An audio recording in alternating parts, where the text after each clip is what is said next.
গ্রামে গড়ের রাস্তা নামে একটি রাস্তা আছে।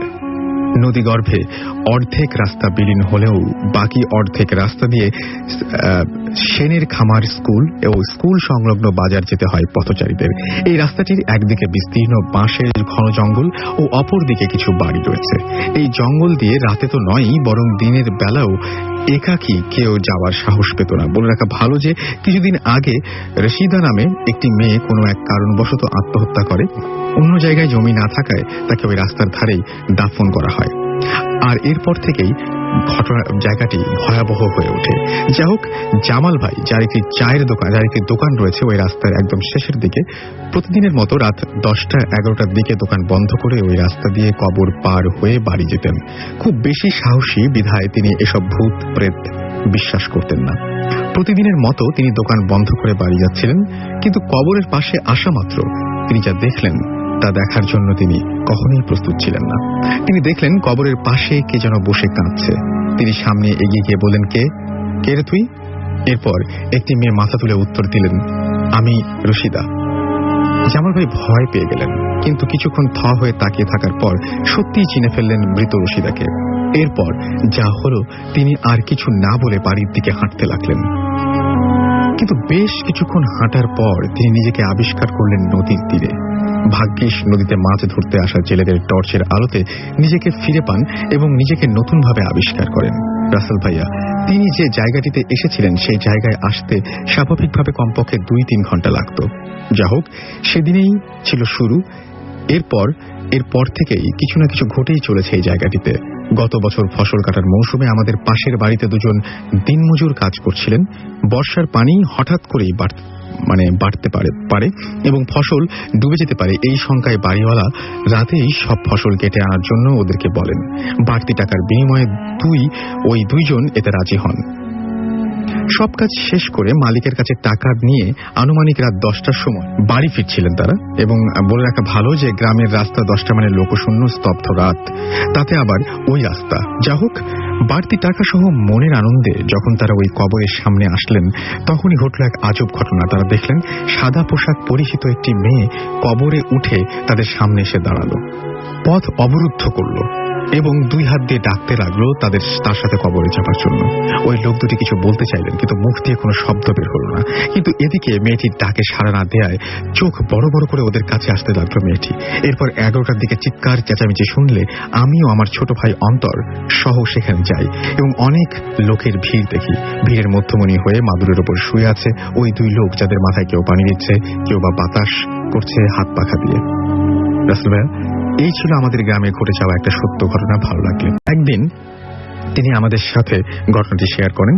এটি চট্টগ্রামের কোন একটা এলাকার ঘটনা। সেখানকার এলাকায় কিছুদিন ধরেই এক আত্মার কথা শোনা যাচ্ছিল। একদিন রাতে একটি বাড়িতে হঠাৎ করে একটি ছেলে চিৎকারের শব্দ শোনা গেল। পরে অবশ্য জানা গিয়েছিল রাতে নাকি ওদের বাড়িতে সবাই ঘুমিয়েছিল, তখন ওই ছেলেটি মাকে ছায়ার মতো কি যেন একটা থাবা দিয়েছিল এবং অবিশ্বাস্যভাবে মহিলার হাতের এক খণ্ড মাংস তুলে নিয়েছিল। সবাই জেগে ওঠায় মহিলাটিকে পুরো গ্রাস করতে পারেনি। রাসেল ভাই, ঘটনাটি এখানেই শেষ নয়। অন্য আর এক মহিলার স্বামী রাতে বাসায় ফিরতে একটু দেরি হচ্ছিল বলে মহিলা জেগেছিলেন। তখন ওই বাসার দরজায় হঠাৎ কে যেন ঠকঠক করা নাড়ল।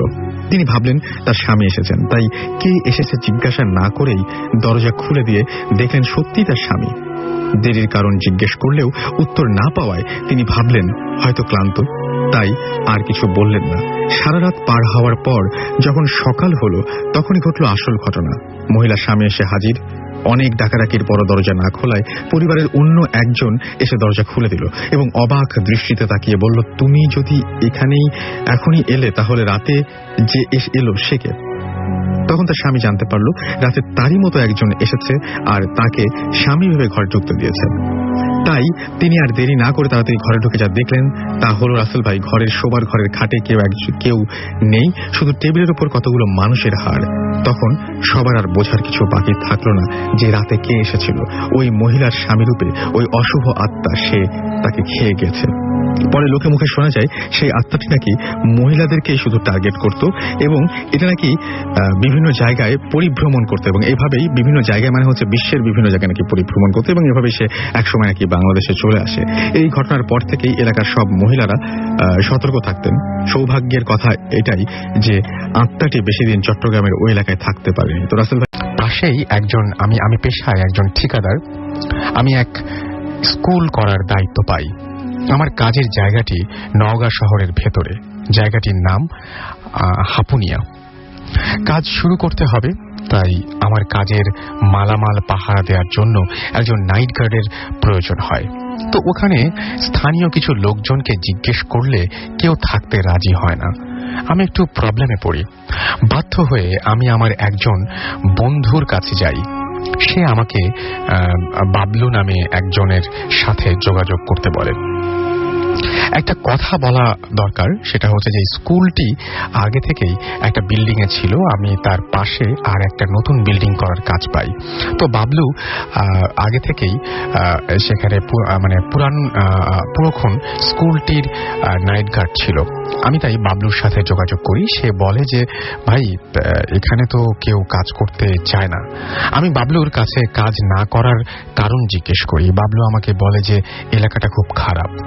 আমি ওকে বলি যে কাজ যখন পেয়েছি তখন কাজ আমি কমপ্লিট করবই। বাবলু আমাকে মানা করলেই তা আমি তার কথায় গুরুত্ব দেই না এবং বাবলুকে অনেক কষ্টে রাজি করাই। বাবলু রাজি হলো, কিন্তু আমাকে বলল যে ভাই, আপনার মিস্ত্রিদের বলবেন যে এখানে যাতে গরুর